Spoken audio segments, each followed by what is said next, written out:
building an AI-powered digital sign language interpreter. Think of this as a visual Google Translate for sign language. When you look at the transport sector, it's heavily male-dominated, with women representing less than 10% of the transport workforce. This gender disparity limits women opportunities, leaving them economically marginalized. At YNA Kenya, we tackle these challenges through our HAGO program, whereby we train women like Amina to become electric motorcycle riders and link them with SMEs for last mile delivery services. Plastic waste is a menace in our environment, and it has really dire consequences in our environment and also our climate. What we eco-print, we turn this plastic waste into 3D printed SRHR models that would help our learners better interact and kind of understand SRHR topics in a better manner. Climate change is here with us today, isn't it? And with climate change, there is a lot of things. Everything is happening all together in parallel. We can't solve one problem and ignore the other one. We have to find solutions that integrate all these problems, whether it's SRHR, whether it's gender-based violence. We have to put all of them together and come up with a comprehensive solution. Our idea for Nailab has always been to take ideas and turn them into products and then turn them into businesses. Whether you're a social venture or whether you're a profit-making business, we believe as long as you're providing a good product to the customers, you're sustainable or you're profitable. The words just change, it's just semantic. Sustainable means you don't have to go looking for donor funding anymore. Profitable means that you can survive without extra investments. Most of the population is a youthful population. So basically when we have climate change issues and events, it disproportionately affects the young people. So it is very important that we recognize the interconnection between sexual and reproductive health and rights, as you were saying, and climate change, and how when these events happen, limited access to sexual and reproductive health services, family planning, increased gender-based violence, adolescent pregnancy, how the disruption of the school results in school dropouts and these girls more exposed to child marriage and gender-based violence or early pregnancies. Over the years, we've actively worked to bring innovations into the country. We were one of 2 hubs initially that started working with innovators over 10 years ago. The Climate Hacklab is a very interesting initiative by UNFPA. And basically it aims at really trying to solve some of the climate change issues. As a globe, we've been grappling with issues of climate change.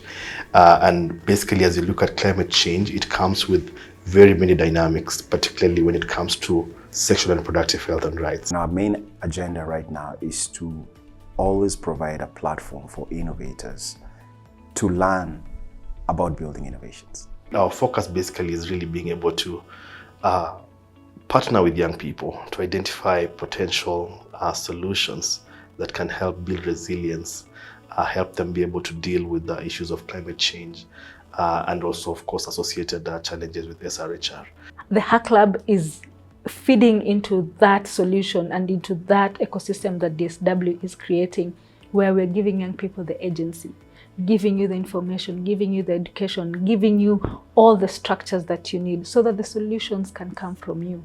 What we intend to do with this is really being able to work with young people. We understand their innovative capabilities to come up with some of the solutions that can help actually increase access to sexual and reproductive health services by the populations that need them most, particularly when they are affected by disasters and crises attributed to climate change. In terms of judging the solutions and the pitches that we had today, quite impressive solutions to all the problems, quite impressive pitches actually, because now I was listening to them, I was reading through the presentation they were making, and I was very impressed. We have very, very good innovative solutions. Nailab, this is a partner that we've worked with in the innovation journey for young people as a renowned innovation incubator since 2016. So Nailab really has been at the forefront in all this. The ability to be able to really identify innovative solutions, but take them to the incubation journey and also sort of accelerate them to the desired scale, I think none really comes closer to them. And we're not just talking about innovation, we're talking about companies and products that solve the issues that are important to them and to us as a people in the continent. So when we have a partner like UNFPA that is looking to support innovation, we are always, arms open wide for them to come over and provide the resources and also point out areas that need innovations. In this case, SRH, climate change. By 2026, with our partners, we are looking forward to solving the menstrual poverty problem in Africa using corn stalks. When you look at the transport sector, it's heavily male-dominated, with women representing less than 10% of the transport workforce. I find that people normally learn better while touching things and interacting with them, and we didn't really get this.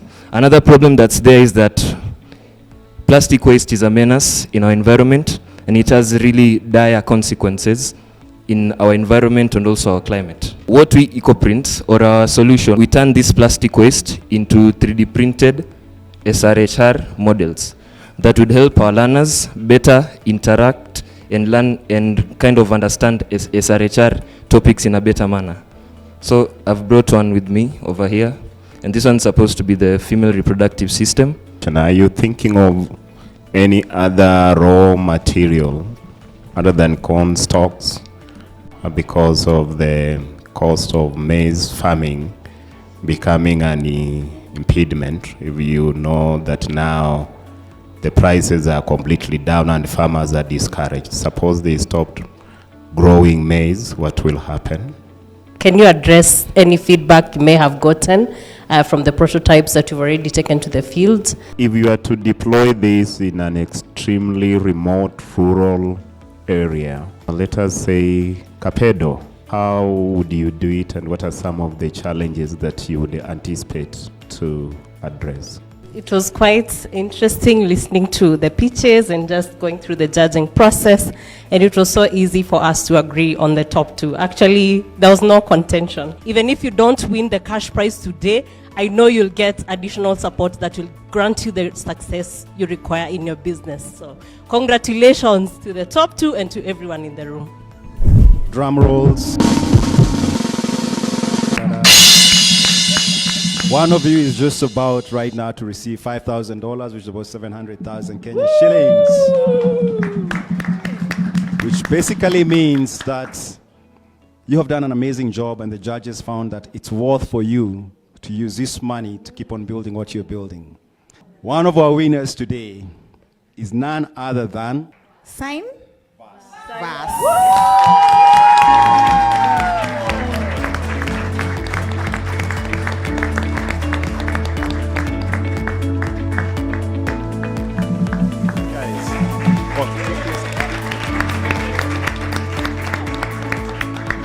Our first winner for today. Dararam, dararam, dararam, dararam. The next winner is EcoPrint.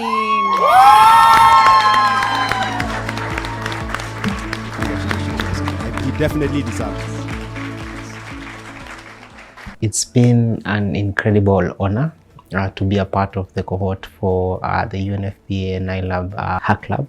We've undergone a lot of training across business development, across business modeling, and we are excited to leverage this opportunity to just point us even to the right partners within the ecosystem that we can collaborate with closely and make this sector more productive. One thing that we learned, especially from Sam, he told us to lose before we even go and pitch. So it was actually one of the pitching sessions we were having, the first time we were actually pitching in front of him, and he told us to lose. For me, that was a really strange term. Like, what's the point of us being in this competition if we have to imagine that we're losing? He basically helped us focus on building instead of the end result. With the money that we'll get, we'd acquire more printers and even serve that community in the right manner. And if possible, even get to expand, not only in Mombasa, but also maybe in the coast region, because we have organizations in Kilifi also doing the same thing, Kwale doing the same thing. These are people in marginalized areas and they normally have most of the problems that come from lack of knowledge of SRH information. The advice that I would give to other innovators out there is just get started.